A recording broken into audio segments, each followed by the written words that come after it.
The Bruins just signed James Van Riemsdyk and Kevin Shattenkirk and extended Milan Lucic. Woo! We're winning the cup, baby! That's what you would say if this was maybe 10 years ago, but being that it's not, simmer it down just a bit, okay, guys? So we're going to talk about the 9 players that the Bruins signed this year. I'm sure you're wondering who's the guy in the video. My name is Ryan. This is something that I've always wanted to do. I'm going to be talking mostly Bruins and Red Sox. Don't really like the other sports. Those are my 2, so that's what I'll be doing. So I want to get the big fish out of the way, the one that we're all talking about. Everyone's excited. Milan Lucic. What does Milan Lucic bring to this 2023-2024 Boston Bruins roster? He brings grit. He brings leadership. He brings a big body. He brings everything that we lacked in the 2023 Stanley Cup, maybe except for leadership. He's going to be able to help guys like Trent Frederick, Jacob Lauko. He's going to be able to not only being there for them, but he's going to be a good part of the team. You know, if on a Stanley Cup team, you know, you want a guy like Milan Lucic on your 4th line, you know, to be able to just kind of take care of things and to, you know, be able to be a big body. I think he's a great player and a great addition. He's still got a lot in the tank. Maybe not in the speed category, but, you know, he's Milan Lucic. You know, Milan Lucic is Milan Lucic. He's still the identity of Milan Lucic. He brings everything to the table, just not the speed. And for 1 year, $1 million, there's a little bit of incentive in there, but I don't think it's nearly as much as Krejci and Bergeron's last year. So totally okay with that. It's very exciting to see him come back to this team. You know, I know that's something that we've all wanted as Bruins fans. I'm sure that's something that he's wanted too. This is a city that he's held near and dear to his heart. You know, he bleeds that black and gold. He is exactly what it is to be a Bruin. And for the centennial season, we're very excited to have him back. I'm hoping that, you know, in talks, he can kind of convince, you know, maybe Krejci, maybe Bergeron, maybe both. You know, just one more year, you know, one more kick at this can. You know, it would just be very exciting to see, and as a Bruins fan, there's nothing more than I'd want to have all these old farts on the same team. All right, now next, let's talk about Kevin Shattenkirk. Now, the Bruins have finally signed Kevin Shattenkirk, which, as a Bruins fan, I feel like we should have said this a long time ago, because this is a player that the Bruins have always targeted. It is a player not just like Kevin Shattenkirk, but Kevin Shattenkirk. So, to the fact that we finally have him, I'm very excited. Does it suck that we're getting him towards the tail end of his career?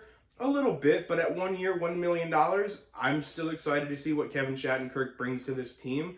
It is a little interesting that we did sign Kevin Shattenkirk, because I'll be honest, when we traded, you know, Taylor Hall and Nick Foligno to Chicago for 2 right-handed defensemen in Alec Regula and Ian Mitchell, I was kind of thinking, okay, maybe they're going to compete for that 3rd right D spot. And then we trade Shane Bowers for Riley Walsh, Framingham native. You know, then I'm like, okay, now it's going to be Walsh's spot. From everything that I've read, he is one of those teeter players who on a really good team is probably in the AHL, but on a bad team could be in the NHL. And there was a logjam at the Devils' defense, and with us knowing that Connor Clifton was out the door, I was really expecting Riley Walsh to take that spot once they announced the trade. So Shattenkirk, to me, is on that most surprising list. But I'm very excited to see what they do with him, you know. There's a chance that maybe Walsh still makes the team. Maybe they move on from Forbort or Zaboral, and Walsh kind of plays that 7th D-man role. Walsh is still young at 24, so it's not like this is the make-or-break year for him. You know, I'm sure he's a little bummed out that, you know, we signed Kevin Shattenkirk, and it's probably Kevin Shattenkirk's spot on opening night. But you never know. These things can change. You know, Kevin Shattenkirk might not fit Jim Montgomery's scheme. He might be like, you know what? I don't want to live in Boston anymore. The traffic's crazy. Can't find a place to eat, which would be shocking. And he just wants to move. You never know. Maybe he gets buried in the AHL. I don't know. Maybe he tears his ACL. You never know what happens in the NHL, man. The sports are a crazy thing. You never know. And to have a logjam on defense, and defense wins championships, that's a good spot to have a log jam at. You know, a lot of teams are always looking for right-handed defensemen, and the fact that we could potentially have 3 in Regula, Mitchell, and Walsh just sitting in the AHL, it's a good thing to have. Sucks to be them, but for us, it's a good thing to have. You know, Kevin Shattenkirk is a player that I could also see playing on the power play unit. Let Charlie McAvoy, catch his breath after playing, 27 minutes a night, most likely. That's a good thing. He could also, fill in on the power play. He could also fill in on the penalty kill. Depending on how injuries look or how, the team's looking, have someone catch a breath. He's responsible in his all three zones, on the rink, and I'm very excited to see what he can do. From seeing in his past, last year he put up 28 points on a disappointing Ducks team. So what is he going to do with us? Who knows? But, it's exciting for him because I'm sure it's, 1 year, $1 million is very much of a prove-it deal at the NHL. It doesn't matter that he's 34 years old. It is one of those win-now contracts, but it's also one of those, hey, look, I have some stuff in the tank. I'm going to go win a cup with Boston, and then I'm going to go sign with a mediocre team and get my last big contract before I retire. He wins the cup with the Bruins this year, goes off to Nashville, signs a 3-year, $4 million contract deal, and just kind of cashes out. A lot of people do that. Luke Shen, I'm looking at you. Good for you, buddy. I'm glad you got that payday from them. I'm going to miss Connor Clifton. I'm going to miss what he brought to the table, not just the turnovers, that feisty gnarliness in him is going to be missed. Kevin Shattenkirk does not replace that. He doesn't really have that in him. But we have some guys on this team that can, play dirty, and not just play dirty, but, get in those dirty areas and be rugged. The next one that I want to talk about is James Van Riemsdyk. Now, James Van Riemsdyk, if you're a fair-weather Bruins fan, like some people are, and that's okay. We've all been there. I'm a fair-weathered Celtics fan, so I totally get it. James Van Riemsdyk is a player that the Bruins fans should know as a fair-weathered fan. All those series with the Leafs that did not go James Van Riemsdyk way, he decides to go ahead and put on the black and gold instead of any other color, which is a good move for him. We're a contending team. I know last year was not the result that we were looking for, but it was still, there's positives to carve out of that season. I think James Van Riemsdyk on a third line for $1 million is good. He can hop into the top six. I think we're going to use him a lot on the power play, especially that second unit. I think that's something, that big body, that Nick Foligno that we just lost. I think that's great. He's a guy who is known for those garbage goals, cleaning up, and that's Boston hockey, and he's going to be a fan favorite very quickly. It won't take long for Bruins fans to appreciate the game that James Van Riemsdyk is going to bring to the table. He's still got a bit of a scoring touch. I believe, over 30 points, only played in about 60 to 70 games last season. So I know for a fact that, I believe he's 34 years old. So at age 34, is he putting up 30 goals, 30 assists? No. But is he playing hockey the same way he's played as soon as he got to the NHL? Absolutely he is. And I think that's something that's good. He still has the identity of James Van Riemsdyk, and that's what we're looking for. We're looking for a guarantee, someone that can play on that middle six wing. We just lost Taylor Hall, and Taylor Hall last year put up 40 points. He was also hurt, didn't play a full 82. But Taylor Hall for $6 million or James Van Riemsdyk for $1 million. We'd rather have the James Van Riemsdyk at $1 million, and I think that was a good move by Don Sweeney. I think that might have been the move that actually got Taylor Hall moved out of Boston. I think that, not per se that, Don Sweeney was talking to James Van Riemsdyk before July 1st, but I think that's a name that was on the dartboard, and, Don Sweeney hit a fucking bullseye with that. Watch your profanity. So what I'm kind of most excited about, the Bruins announced the first 5 and the later 4, but the one I'm kind of the most intrigued about is Morgan Geekie, believe it or not. Just played on Seattle, originally drafted by Carolina. As a center, winger, he's very versatile. He can play on the center, he can play wing, he can play second line. I'd love to say top 6, but first line Morgan Geekie, I'm not too excited about it when you hear about it.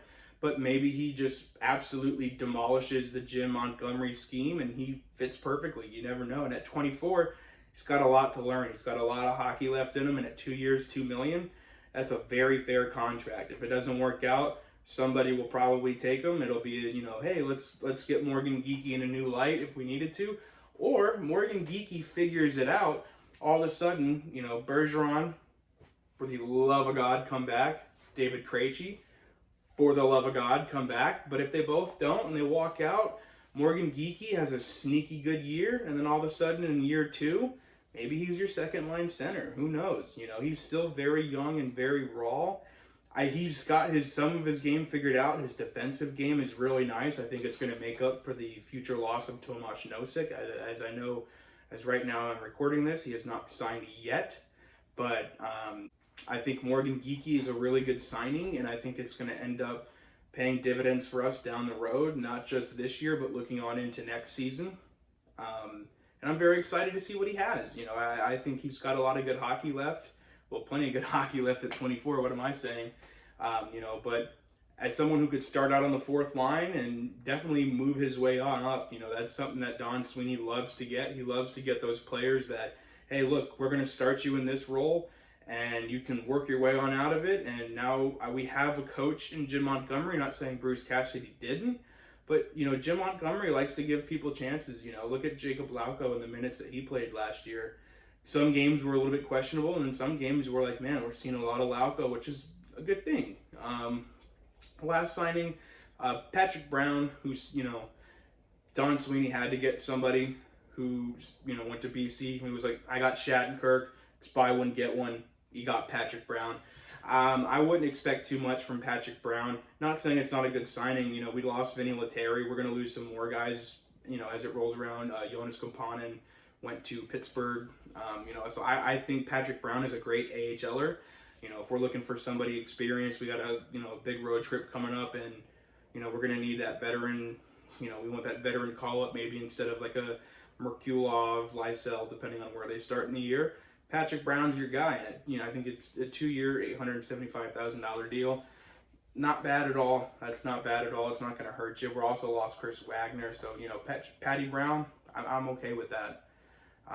You know, we also signed Jason Megna to a contract. That was a thing. I wouldn't expect too much from Jason Megna, honestly. Again, I could see him maybe playing in hopefully not more than 10 games in the NHL. That's more of an AHL contract. You know, he's a career AHLer, but, you know, you need those, and you need those guys, and he can stay down in Providence and show some younger guys that we have in there what it takes to be a professional athlete, and, you know, just show them those ropes and show them, you know, hey, this is some good things, these are some not so good things, and let's carve it into a good thing and go play up in Boston. Next contract I want to talk about is Parker Wotherspoon. Parker Wotherspoon has been a player that, you know, for some reason in the NHL video games has always kind of had a better career than actual Parker Wotherspoon. I guess maybe because that's a video game. I don't know. I'm not the smartest man in the world, believe it or not. But Parker Wotherspoon, that's going to be rough. Hopefully he doesn't make it on the team, and as I'm making these videos, and I got to start saying Parker Wotherspoon because I will be cooked if that's the case.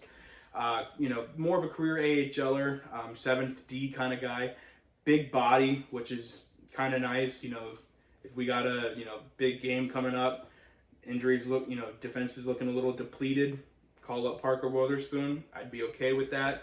If he's playing more than 10, 15 NHL games this season, not going to be okay with that. Hope that doesn't happen. But, you know, unless maybe he turns into, you know, a Zdeno Chara Jr. Then at that point, play all 82 games, buddy. But until then, see you in Providence. The next contract I want to talk about is Anthony Richard. Now, Anthony Richard, again, more of a career AHLer, but you need those guys. We're losing some AHL guys. You got to bring some in. You got to bolster that up. You don't want to have a bunch of, as exciting as it would sound, you know, you don't want to be spending, you know, Matthew Poitras, Brett Harrison, all of our young guys and just have a young AHL team. You're going to get squashed in the AHL. That's just how it is. You got to have these veteran guys who knows what it takes to play in the AHL to play in the AHL. I know that's not necessarily what they want, but at the same time, they don't want to be flipping burgers at McDonald's. They want to be playing the game that they love, so they play in the AHL. Anthony Richard. I think Anthony Richard has a solid chance of actually surprising people. I think he's kind of a, you know, not a better player, but I think he's, you know, actually pretty good. I think he's, you know, a good AHLer. He's playing more than 15 games. We got a problem. Now, this next player and the last player I want to talk about is Luke Toporowski, who, as Bruins fans should know, spent all of last year in Providence, and he was actually very promising. He was, you know, he was up there with points for rookies in the AHL until Georgi Merkulov just absolutely smoked everybody and decided that, hey, I'm impatient and I want to go ahead and play in the NHL. You know, Luke Toporowski he earned his contract. He's got a 2-year deal with Providence Bruins, and you know, he's a little bit of an older player in Providence. I believe he's 22, 23. You know, so for that, I would say Luke Toporowski, absolutely, you know, get those call-ups, get those top-line minutes in the AHL, continue to create your game. And next year when, you know, James Van Riemsdyk and hopefully Lucic, if he doesn't retire, stays with the Bruins, you know, fill that roster spot. You know, I think he's a great player. I think we have a lot of good players down in Providence that, you know, aren't really known too much, you know, from the Bruins. You have your players, you know, like your Lee Sells, you know, your Beechers, your McEwalls, but there's some names down there that'll surprise you, and I think Toporowski led that way last year, and he earned himself a contract. So very good for Luke Toporowski. I'm very excited to see what he brings for us. And yeah, and I'm excited. I'm excited for this season. I'm excited for what, you know, what is about to come upon us. After all of these day one additions, the Bruins still have about $7.8 million in cap space, which is, you know, I'm assuming what is going on right now is we're not going to have any more announcements of who's going to get signed or anything until they can figure out what Bergeron and Krejci are going to do. I know they said that they're not going to wait for them to build this team, but I don't think that they're necessarily waiting for that. I think what it is if Bergeron and Krejci both retire, I think Trent Frederick and Jeremy Swayman are going to get more of a long-term deal. And if Bergeron and or Krejci are like, hey, look, we got Lucic back. I like the addition of JVR and Shattenkirk. Put me on 1 more year, league minimum. Then I think Freddie and Swayman are going to kind of do the same thing. You know, just, hey, look, guys, you know, next year we're projected right now at $29 million in cap space. They'll probably sign them to a short-term deal with an extension in place already. And, you know, from what we've seen with Freddie and Swayman, they've found their game in Boston. There's plenty of fans behind them, and I'm sure they're going to want to stay for this, you know, kind of tweener years. And then when they're, you know, 28, 29 years old, we're going to be winning cups, and it's a very exciting time. You know, if Bergeron and Krejci do go, they are going to be sorely missed. They're going to hurt my feelings a lot. That's not something that I would expect from them, just to hurt my feelings. But you never know. You know, maybe they just don't like me and they don't like us and they're ready to retire and they're just selfish. Who knows? You want to hurt me? Go right ahead if it makes you feel any better. I'm an easy target. Yeah, you're right. I talk too much. I also listen too much. I could be a cold-hearted cynic like you. But I don't like to hurt people's feelings. Well, you think what you want about me. I'm not changing. I like me. My wife likes me. My customers like me. Because I'm the real article. What you see is what you get.